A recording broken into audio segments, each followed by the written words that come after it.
तो देखो, लड़ाई बोले या एक मुहिम बोले, चाहे वो 377 के खिलाफ हो, अपने लोगों को बीमारी से बचाने की हो, या अपने लोगों को एक ऐसी व्यवस्था में डालना जहाँ पे वो डिग्निटी के साथ और रिस्पेक्टफुली अपनी ज़िंदगी बिता पाएँ।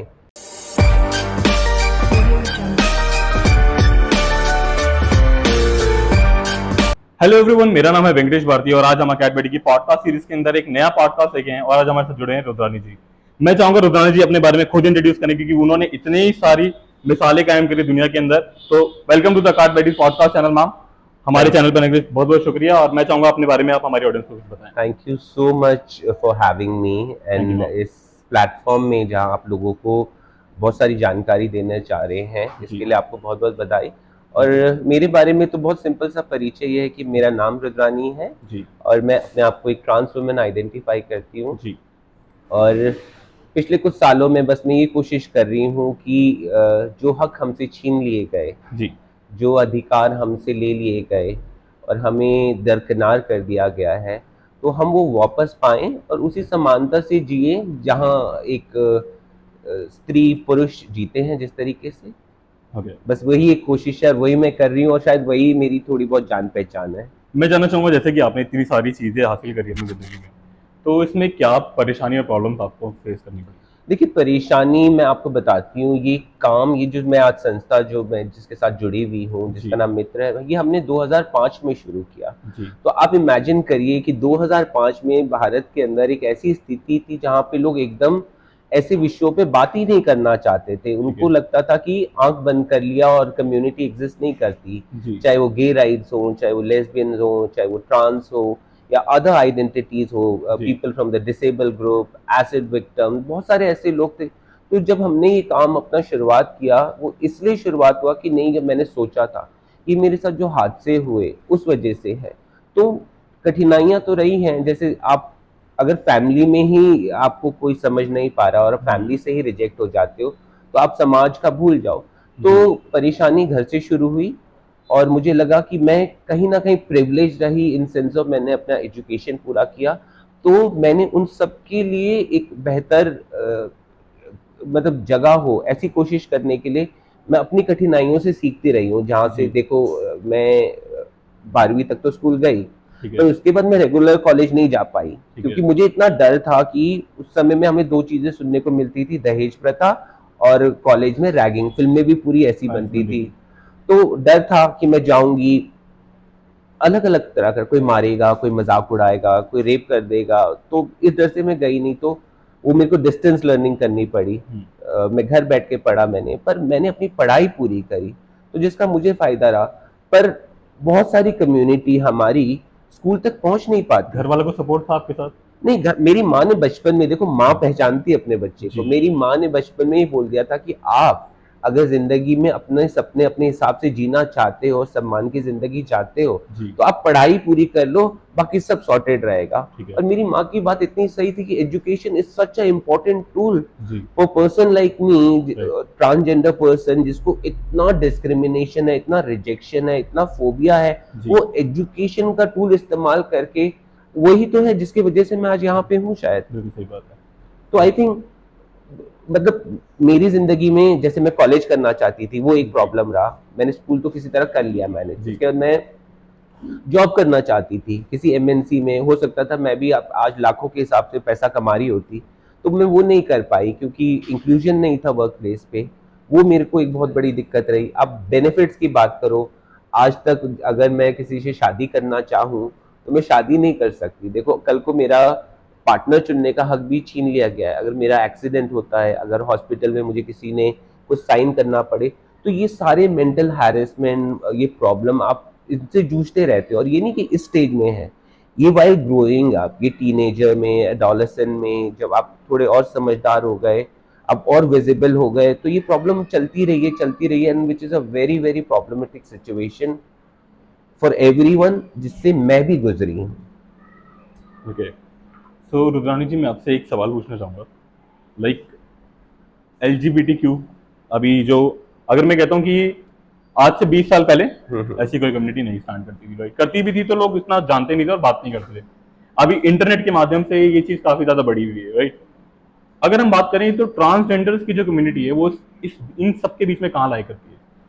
ओके, जहाँ तक मैं ये समझ रही हूँ आपके प्रश्न से जी कि ये बहुत रीसेंट है, जब से इंटरनेट आया है जी या एलजीबीटी की चर्चा होने जी लगी।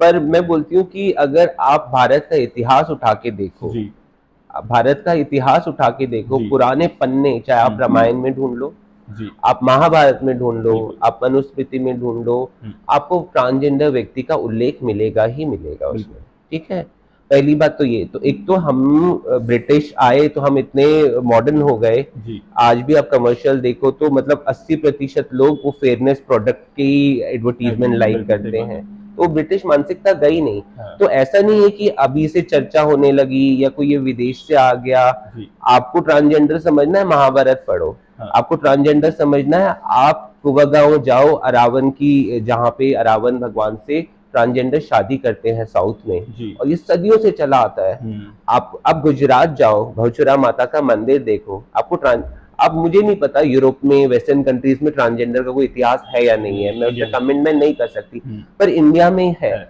ओनली प्रॉब्लम इज लोग इतने अवेयरनेस। अंग्रेज बन गए हैं, जो और अंग्रेज जो नफरत फैला के गए हैं हम्म डिफरेंट कम्युनिटीज के लिए, हम्म ट्राइबल्स के लिए, ट्रांसजेंडर्स के लिए, उसी मानसिकता से वो जी रहे हैं। जी अगर वो ब्रिटिश का मानसिकता वो हटा दे जी और थोड़ा और पीछे जाए, जिसको अपना वो हेरिटेज, अपना इतिहास है हमारा। इतिहास, ट्रेडिशन जी मानते हैं, तो मुझे लगता है हमारी पोजीशन सबसे ऊपर थी और ऊपर है। Okay. It's just not because of internet. मतलब ऐसा कुछ भी नहीं है कि इंटरनेट के मतलब एक चीज ये है कि इंटरनेट के आने से लोग उस चीज को अवेयर करने लगे हैं आई थिंक। आई थिंक मैं इंटरनेट को वन ऑफ द, ऑल्सो मैं मीडिया की तरह भी देखती हूँ उसे। मैं उनको क्या नाम है, एक इंफॉर्मेशन देने का, कम्युनिकेशन करने का जरिया भी देखती हूँ। तो मुझे लगता है जहाँ पे इंटरनेट एक ऐसी चीज़ है, चाहे वो कोई भी कम्युनिटी हो, कोई भी एजेंडा हो, उसका नेगेटिव और पॉजिटिव दोनों असर रहा है। तो आप अगर बोलोगे कि इंटरनेट के थ्रू से बहुत लोगों को वेल अवेयर किया, तो मैं बोलूँगी इंटरनेट के थ्रू से बहुत सारी ऐसी मॉकरी, बहुत सारे मिस इन्फॉर्मेशन, बहुत सारे ऐसे हर्टफुल चीज़ें कम्युनिटी के लिए बनाई गई हैं, जी और लोग जिसको सुन के विश्वास कर लेते हैं। तो आई थिंक एक तो सही प्लेटफॉर्म होना चाहिए, एक ट्रस्टेड प्लेटफॉर्म होना चाहिए। ऐसा नहीं कि कोई भी यूट्यूबर कुछ बना के इंटरनेट पे डाल दिया और उसी को सब बेस बना के चल रहे हैं। जी ऑलरेडी बहुत डैमेज हमारी इंडियन फिल्म इंडस्ट्री हम्म कर चुकी, हमारी कम्युनिटी के लिए उनका मौकरी बना के। तो आई थिंक मीडिया आज के दिन पे बहुत सेंसिबल, इंटरनेट बहुत सेंसिबल तरीके से इस्तेमाल हो रहा है, क्योंकि जहाँ पे वो देखते हैं किसी कम्युनिटी को आप टारगेट कर रहे हो, तो इंटरनेट पीछे से जो भी उनकी सिस्टम होता है उनको ब्लॉक कर ब्लॉक कर देता देता है। है राइट। तो I think things are progressing, but लोगों को बहुत और अवेयरनेस। इंक्लूजन का ना आइडिया प्रॉपरली सीखना पड़ेगा। ओके। तो लाइक अभी जेंडर और सेक्स इंटरचेंजेबिलिटी काफी यूज हो रहा है राइट? तो इन दोनों में क्या डिफरेंस होता है आपके हिसाब से? देखो, सेक्सुअलिटी और जेंडर दोनों अलग तरह की चीजें ओके हैं। सेक्सुअलिटी में ये है कि आप किस तरह का पार्टनर चाहते हो, आप किस तरह का प्रेम चाहते हो, आप किस तरह का सेक्स चाहते हो, ओके वो है उसमें। दूसरे व्यक्ति को चाहने की एक बात है। जी जेंडर में आपका कुछ ऐसा नहीं है, ना वहाँ खाने की बात है, ना पीने की बात है, ना वहाँ पे सेक्स की बात है, ना रोमांस की बात है। वहाँ पे सिर्फ आप अपने आइडेंटिटी की बात कर रहे हो। आप अपने सेक्सुअल नीड या आपके इमोशनल नीड की वहाँ बात, बात नहीं हो रही। इमोशनल नीड की यहाँ जरूरत है, पर यहाँ आप अपनी आइडेंटिटी के बारे में बात कर रहे ओके हो। वहाँ पे आप एक एक्ट के बारे में बात कर रहे हो या एक एक्सप्रेशन के बारे में बात कर रहे हो जी। जो आप दूसरे व्यक्ति के प्रति रखते हो। तो अभी जैसे कि काफी सारे लॉज निकाले गए हैं ट्रांस कम्युनिटी के लिए, तो क्या आप उनसे एग्री करते हैं? देखिए, जब नालसा जजमेंट पे पूरी ये एक हमारी यात्रा शुरू हुई, जी क्योंकि ऐसा तो नहीं कि मिनिस्ट्री को सब कुछ मालूम था, उन्होंने बस उठाया दे दिया। उन्होंने बहुत सारे कम्युनिटी से इस पे वर्किंग ग्रुप बनाए, जहाँ पे पूरे देश के हमारे अलग अलग एक्टिविस्ट, अलग अलग ट्रांसजेंडर पीपल, उन्होंने आके रिकमेंडेशन, उससे एक किताब तैयार करी गई, जिसमें बहुत सारी चीज़ें थी जैसे हम चाहते थे। For example, as a trans women, आज मुझे कोई सिस व्यक्ति या कोई दूसरा पुरुष मेरे साथ सेक्सुअल हैरेसमेंट करता है, हम्म तो उसकी सजा उसको मैक्सिमम 2 साल की है। वेरेस किसी सिस वुमेन को वो सेम चीज करेगा तो वो 17-18 साल जो भी है, उसका 10 साल वो सारा है। तो मैं ये समझने की कोशिश करती हूँ कि एक सिस महिला जी और एक ट्रांस महिला में क्या फर्क क्या है? अंतर है जब सेक्सुअल एक्सप्लॉइट कोई कर रहा है आपको। हम्म तो ये सारी छोटी छोटी चीजें जो सरकार को लगी और उन्होंने अपने हिसाब से सब इसको बना बदल दिया। दिया। जी पर हम वो सारे अधिकार मांगते हैं। देखो, जब अधिकार की आप बात करो ना, जी आप अधिकार टुकड़ों में नहीं दे सकते, बिल्कुल। आप अधिकार कम ज्यादा नहीं दे सकते। जब जी आप एक समान क्या नाम है दुनिया की बात करते हो, तो अधिकारों को बराबर होना जरूरी है। तो मैं बहुत स्वागत करती हूँ जजमेंट का, पॉलिसीज का, रिकमेंडेशंस का, जो भी मिनिस्ट्री ने तैयार करी है। पर मुझे लगता है अभी भी उसमें बहुत सारी ऐसे बदलाव हो सकते हैं जिससे ट्रांसजेंडर व्यक्ति का जीवन एक तो बराबरी पे आएगा हकों के मामलों में, जी और वो ज्यादा कंट्रीब्यूट भी कर पाएंगे इस देश के लिए। डेफिनेटली। सो रुद्रानी जी, मेरा आपका आपसे एक अगला सवाल ये है कि वुमेन ट्रांसजेंडर और मेन ट्रांसजेंडर में क्या डिफरेंस होता है और क्या भेदभाव होता है, या कि दोनों की विचारधारा अलग होती ओ, ये थैंक गॉड, ये प्रश्न मेरे लिए बहुत इंपॉर्टेंट है। अगर नहीं भी होता तो है? इससे जी बात करती। जी देखो, ट्रांस फेमिनाइन पर्सन वो है जी जो बर्थ के समय जिनको उनके पेरेंट्स ने, डॉक्टर ने हाँ, मेल असाइन किया, और जी जिंदगी भर जितने समय तक उसको मेल ही रिकॉर्ड किया। हमारे भारत के अंदर और सब जगह यूनिवर्सल दिक्कत तो ये है, सबसे पहले बच्चा होता है जी तो कोई जाके ये नहीं पूछता कि माँ कैसी है, हाँ, बच्चा कैसा है। पहला प्रश्न क्या होता है हम सबको मालूम है। लड़का है लड़की। तो और बच्चे ने डिसाइड नहीं किया कि वो क्या है। हाँ, ठीक है, बच्चा कैसे डॉक्टर डिसाइड ने कर रहा डिसाइड है? ये डॉक्टर ने किया। डिसाइड किया। ये देखो, हाँ ये हमने बना लिया है ऐसा। जी हो सकता है कि एक मेजोरिटी में ये होता होगा, जी पर विभिन्नताएं हैं। हम सबकी शक्लें अलग हैं, आदतें अलग हैं, विभिन्नताएं हर चीज में है। जी और ये प्रकृति है, प्रकृति ने ही बनाया है। बिल्कुल। ठीक है, आप पुरानी चीजें भी उठा के देखो तो ट्रांस फेमिनाइन पर्सन वो हैं जो बचपन के समय जिनको मेल रिकॉर्ड किया गया, असाइन किया गया, और वो बड़े होते हुए अपनी प्यूबर्टी में, अपने एडोलेसेंट में उन्होंने रियलाइज किया कि हम गलत बॉडी में हैं। और हम्म, फिर उन्होंने अपना ट्रांजिशन शुरू किया, जहाँ पे वो एक पॉइंट पे आके अपने आप को फुल औरत की तरह आइडेंटिफाई करने करने लगते लगे। हैं। ऐसा नहीं कि तब कम करते थे, पर होता है कि आप एक पेरेंट के अंदर हो, ठीक है, आपके पास खुद आर्थिक सुविधाएं नहीं जी है, आपके पास नॉलेज नहीं है। 17-18 साल के तक के बच्चे को तो ऐसा कैद करके हमारे घरों में रखते हैं, सब मॉनिटर करते हैं। उस पर यह आज़ादी नहीं है कि वो अगर अपने आप को समझना चाहे तो चला जाए। विदेशों में अब ये थोड़ी तब्दीली आ रही है, जहाँ बच्चा पहले दिन ये बोलता है, मतलब 5 साल का लड़का अगर बोलता है कि no I like pink and I like Barbie doll, तो जी parents are okay. But yes in India उनको मार मार के उनको बोलेंगे नहीं इसी से कर, जिसका कोई हेल्प नहीं है। तो ट्रांस फेमिनाइन व्यक्ति वो है, और जिनको आप बाद में देखते हैं कि हमारे समाज के अंदर जिनको आपने किन्नरों के रूप में देखा होगा, हिजड़ा रूप में देखा जी होगा, अरमानी, जोगती, बहुत सारी ऐसी जी आइडेंटिटी है, क्योंकि इंडिया डाइवर्स है। जी तो ट्रांस फेमिनाइन पर्सन वो है। अब ट्रांस मैस्कुलाइन पर्सन वो हैं जो बचपन में जो पैदा हुए तो उनको फीमेल असाइन किया, घोषित कर दिया गया, और रिकॉर्ड उनका एज अ फीमेल चलाते गए, उनसे भी नहीं पूछा। पर वो अपने आप को पुरुष आइडेंटिफाई करने लगे जब उनका प्यूबर्टी हुआ, डॉलरसन हुआ, या कम उम्र में ही से। और उनके लिए, और ऐसा नहीं है कि अभी ये ट्रांसजेंडर राइट्स आ गया तो वो अचानक से ट्रांसमैन आ गए, जी या अभी थोड़ा कुछ वेस्टर्न है तो अचानक से ट्रांसमैन हो गए। ट्रांसमैन हमेशा से थे। पर आपको ये समझना पड़ेगा, भारत और बहुत सारी साउथ एशियन कंट्री और may be globally it is like that, कि जब बच्चा पैदा होता है तो उसके टांगों के बीच में क्या है ये देख के आप उसका पूरा लाइफ डिसाइड कर देते हैं। और जो व्यक्ति एक पुरुष लिंग के साथ पैदा हुआ है वो कुछ समय बाद अपने घर से भी जाएगा, वो अपने आप को ट्रांस वुमेन मानती है, वो घर से भी जा रही है, तो पेरेंट्स, लड़का ही तो है, कर लेगा अपना जो भी करेगा, कलंक लगा के चला गया। पर अगर वो ट्रांस मैन है तो वो घर की शान है, घर की नाक है। और सदियों से ट्रांस मैन को जबरदस्ती मार मार के उनको औरतों की तरह रखा गया, उनका जबरदस्ती रेप हुआ, उनकी जबरदस्ती शादी कराई गई, जबरदस्ती उनसे बच्चे कराए गए। और ऐसा नहीं अभी से, क्योंकि औरतों को, मतलब समाज में ये माना गया उनके हिसाब से, हम सबके हिसाब से औरतों को बोलने का मौका नहीं है। अगर ऐसी कोई औरत है तो वो गंदी औरत है, जिसको बीच में कुछ और नाम देने लगे थे, लेस्बियन बोल दिया, कुछ बोल दिया। पर अब समय इसलिए बदल गया है कि हकों की जानकारी है, ऐसी संस्थाएं हैं, ऐसे शेल्टर होम्स हैं। मैं आपको बताती हूँ, जब से हमने ये शेल्टर होम स्टार्ट किया 2 साल में, सबसे ज़्यादा केसेस ट्रांसमैन के आए हैं, जहाँ पे पेरेंट्स पुलिस लेके, बड़े बड़े पॉलिटिक्स अप्रोच लेके हमारे पास उनको छुड़वाने आए हैं कि आप हमारी बेटी हमें वापस दे दो। और हमें यही डर लगता है कि अगर वो बहला फुसला के ले भी गए तो आपको पता नहीं कि उसको कोई मार के फेंक दे, क्योंकि इन जनरल अगर बहुत लेमन टर्म में देखें, ट्रांस मैन के लिए, जिसको दुनिया बोलती है लड़की तो है ये, लड़कियों के लिए अभी भी ये जगह सेफ नहीं है, चाहे वो ट्रांस मैन को नहीं मानती, मैं फिर भी बोलूं, अगर कोई लेस्बियन वुमेन भी है, कोई सिस वुमेन भी है, मुझे नहीं लगता कि अभी इतनी सेफ जगह है। और ट्रांस मैन की दिक्कतें ट्रांस वुमेन से बहुत ज़्यादा हैं। और मैं बहुत इस बात का गर्व करती हूँ कि जो ट्रांस मैन अभी आ रहे हैं, खुल के बोल रहे हैं, क्योंकि उनकी विजिबिलिटी दिखनी चाहिए, लोगों को उनकी कहानियां मालूम नहीं। आपको आप ही के घर पे कोई रेप करे, ये बोल के कि आपको मैं औरत होना सिखाऊंगा, और वो आपका बाप हो, आपका भाई हो, आपका कजन हो, तो कैसा लगेगा? एक व्यक्ति सबसे ज्यादा सेफ अपने घर में करता है, और जी वहीं से आपको एक्सप्लॉइट कर दे कोई, तो जिंदगी आपकी तबाह है। बिल्कुल सही बात। तो ट्रांसमैन वो है। ओके, सो मैं आपसे एक सवाल पूछूंगा रुद्रानी जी, लाइक कि आपने ये फाउंडेशन खोली, राइट?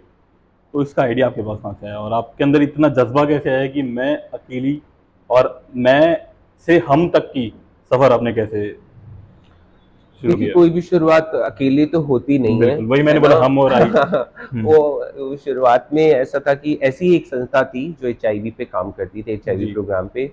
और हमारी कम्युनिटी, क्योंकि उनके पास जॉब्स नहीं है तो सेक्स वर्क करते हैं, हम्म। तो उनके पे वो कुछ प्रोग्राम चलाते थे, पर बहुत चोरी छुपे चलाते थे कि मतलब हम्म। उनके घर चले गए, उनसे मिलाए। ऑफिस में आने की इतनी आज़ादी थी नहीं। तो मैं जब वहाँ पे अपने लिए गई, अपने अपने जेंडर को समझने, किसी काउंसलर से मिलने, साइकेट्रिस्ट से मिलने, जी। तो इस ये मदद ना मिलते हुए उन्होंने मुझे ये बोला कि अगर आपको आना है अगले दिन से, तो आप थोड़ा नॉर्मल आना।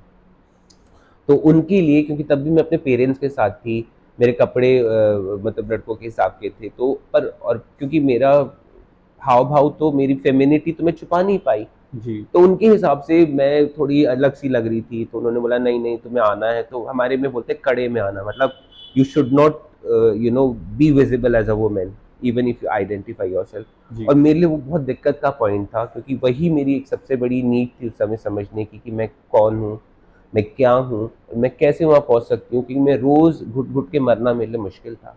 और मुझे देखा कि मुझे कहीं हेल्प नहीं मिल रही। तो फिर अब मैंने फिर बाहर जाके, मेरे जैसे लोग और थे जिनसे बातें करी, हम लोग पार्क में बैठते थे, 2003-2004 की बात है, पार्क में बैठते थे, वहाँ पे चाय पी ली, कोई घर से कुछ बना के ला रहा है, कभी ढाबे में छोटी मीटिंग कर ली। तो किसी एक वकील ने कहा कि अगर आपको, क्योंकि तब 377 भी था हम्म। जिसका बहुत मिसयूज होता था, जी। तो किसी ने बोला कि आप स्ट्रक्चर्ड हो जाओ, उसके लिए हम आपको मदद कर सकते हैं। तब हमने मित्र की शुरुआत करी 2005 में। ठीक है। और उसके बाद तो देखो, लड़ाई बोले या एक मुहिम बोले, चाहे वो 377 के खिलाफ हो, अपने लोगों को बीमारी से बचाने की हो, या अपने लोगों को एक ऐसी व्यवस्था में डालना जहाँ पे वो डिग्निटी के साथ और रिस्पेक्टफुली अपनी ज़िंदगी बिता पाएँ। आई थिंक वो सारी कहानियाँ चलती गई हैं, और आज मेरे ख्याल से मुझे तो खुशी होती है, जैसे मैंने इसकी ग्रोथ देखी है। जी। और मैं अकेली कभी कुछ नहीं कर सकती थी, बिल्कुल सही बात। और कर भी नहीं पाऊंगी। ये जी। एक एक व्यक्ति है जो मित्र के साथ खड़े जुड़े रहे हैं। हैं।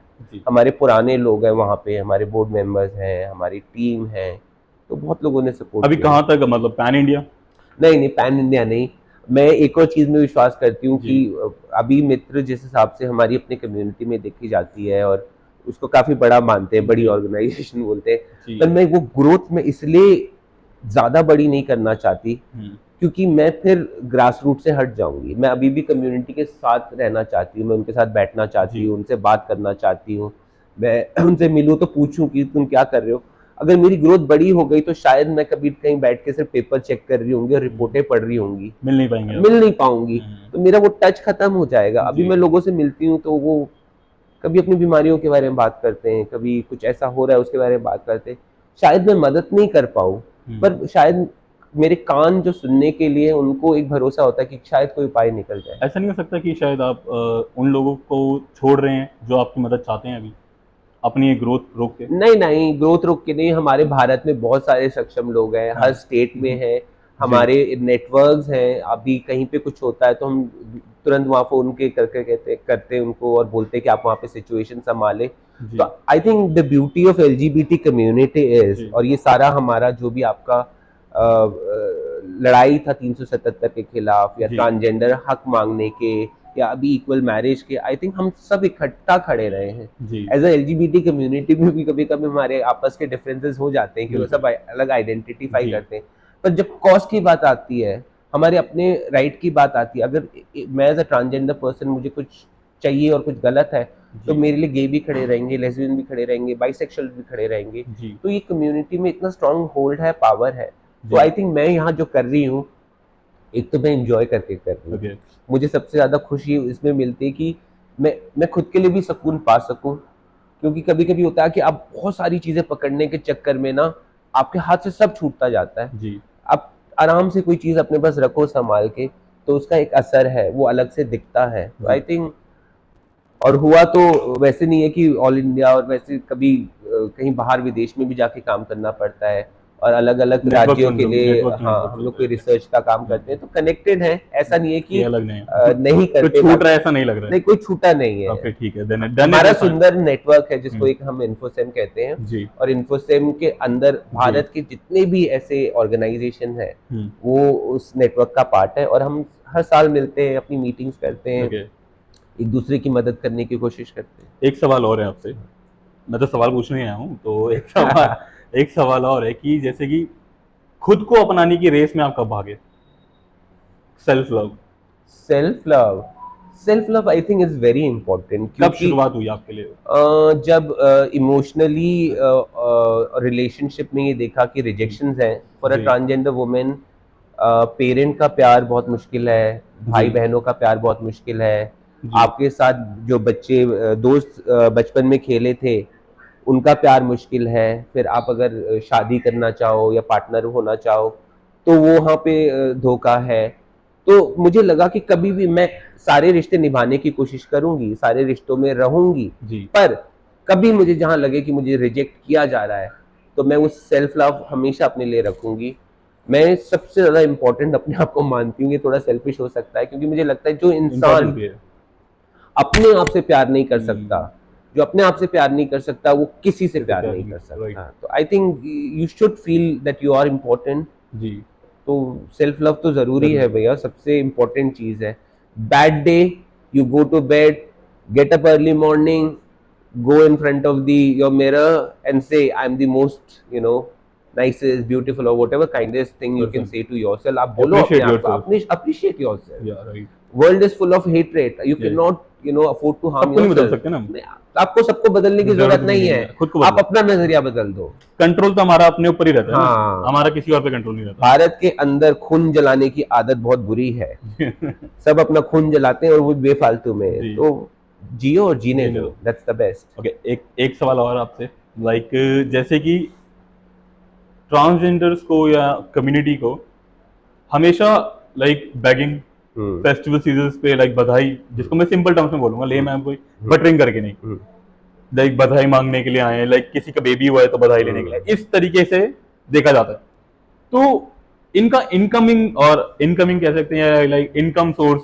Source of revenue hmm. कैसे होता है मेजर देखिए, हमारे ट्रांसजेंडर में भी हायरार्की जी है ना, कि सब एक ही एक ही तराजू में नहीं है सोशो डेमोग्राफिक में नहीं है, जहाँ ठीक पे है रहन सहन, पैसा, सेम व्यवसाय अलग अलग है। जी और जहाँ पे टोली बधाई की बात है, मुझे लगता है टोली बधाई, मेरा पर्सनल मानना है कि वो एक परंपरा है बिल्कुल सही बात जो चलती आई है और जी चलती रहे, रहेगी पर एक ऑप्शन ये खुला हो हम्म, कि जो व्यक्ति ये परंपरा में नहीं जाना चाहता, जी with full respect, hmm. But वो कुछ डॉक्टर बनना चाहता है, तो वो डॉक्टर बनने की अपॉर्चुनिटी है। क्या आपकी कम्युनिटी में बैरियर लगाए जाते हैं इस चीज पे बेगर्स नहीं, क्योंकि उनके बैरियर बैरियर्स बैरियर नहीं, नहीं बैरियर नहीं है, पहले कुछ होता था, होता होगा, जी पर अब इतनी खुली आजादी है जो करना कि चाहते जो करना चाहते हो आप करो। हाँ पर कुछ लोग चाहते हैं कि आज के दिन में भी वो सेक्स वर्क करे, तो they can do sex work. Yeah. Sex work is also a work and we Yeah. Respect that, but somebody who doesn't want to go for a sex work, और कॉस्ट ऑफ लिविंग उसकी थोड़ी ऐसी है कि भारी है, जी तो उसको एक ऐसा जॉब मिलना चाहिए जहाँ पे वो उतना कमा के वही लाइफ जी सके जो अपने उसने सोची है। क्योंकि इन जनरल भी आप देखो, cost of living for a transgender person is much higher than any other person. getting it. क्योंकि ट्रैवल आप बस में करो तो आपको 10 लोग छेड़ते हैं, बिल्कुल या भीख मांगने चढ़ गए ये सोचते हो, तो फिर वो ऑटो में जाते हैं। ठीक है, क्या गलत फायदा नहीं उठाया जाता इस चीज का बिल्कुल। बिल्कुल, I think most transgender have been exploited. वो स्कूल क्यों छोड़ते हैं? क्योंकि उनके सीनियर्स उनके साथ गलत करने गलत की करते कोशिश हैं। करते हैं। वही। ऐसे ऐसे केसेस हैं टीचर्स ने बोला है कि आप हमारे साथ ये करो तो हम आपको पास कर देंगे। तो I think you go through lot of mental harassment and बहुत सारे लोग हमारे यहाँ अब अब कम से कम इस समय तो ये जान गए हैं कि we have choice to live our life with full respect and dignity. वो आज से 20 साल पहले वाला सिचुएशन नहीं है कि आप अपने आप को ट्रांस या गे है। आपको पता है ये है कि सब दरवाजे बंद है भैया, अब यही करना है तो यही करो बिना चूचा करे। पर आज वो चूचा नहीं, वो हक की बात है बात की कि बात आई है। Am informed. मैं अगर मेरे को कहीं रहने की जगह नहीं है तो मैं गरिमा गृह शेल्टर होम में जाके रहूंगा। मुझे पढ़ने की नहीं है तो मैं किसी एनजीओ में जाके मदद ले सकता हूँ। तो बहुत सारी व्यवस्था है, कानून आ गया है। जहाँ पे अभी कानून का पूरी तरीके से इम्प्लीमेंटेशन नहीं हो पा टाइम रहा, लगेगा। पर शुरू तो हुआ। शुरुआत हो गई है, शुरुआत अच्छी टचवुड शुरुआत हो गई। शुरुआत तो हुई। हाँ जी। ओके, मेरे हिसाब से पता है क्या है, लाइक इंसान तो जानवरों को भी नहीं छोड़ता, तो हम्म इसमें गलती आप लोगों की नहीं है। हम्म गलती समाज की है और उनकी पर्सपेक्टिव की है। हम्म।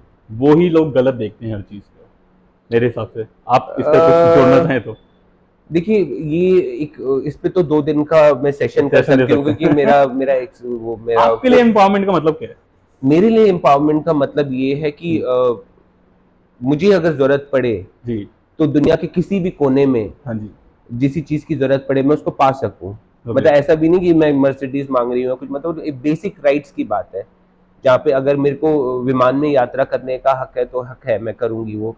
मुझे किसी पब क्या नाम है गवर्नमेंट हॉस्पिटल में अगर मुझे हेल्थ केयर सुविधा चाहिए तो वो मिल जाए। एम्पावर्ड और रिकग्नाइज दोनों होना जरूरी है। मैं खुद ही अकेली ताकतवर होकर बैठ जाऊं जिस ताकत का कहीं फायदा नहीं है तो वो फायदा नहीं है। जी। ठीक है, आज बेशक with this name if I go anywhere people have respect for me. I think empowered is मेरे साथ जो चल रहे हैं वो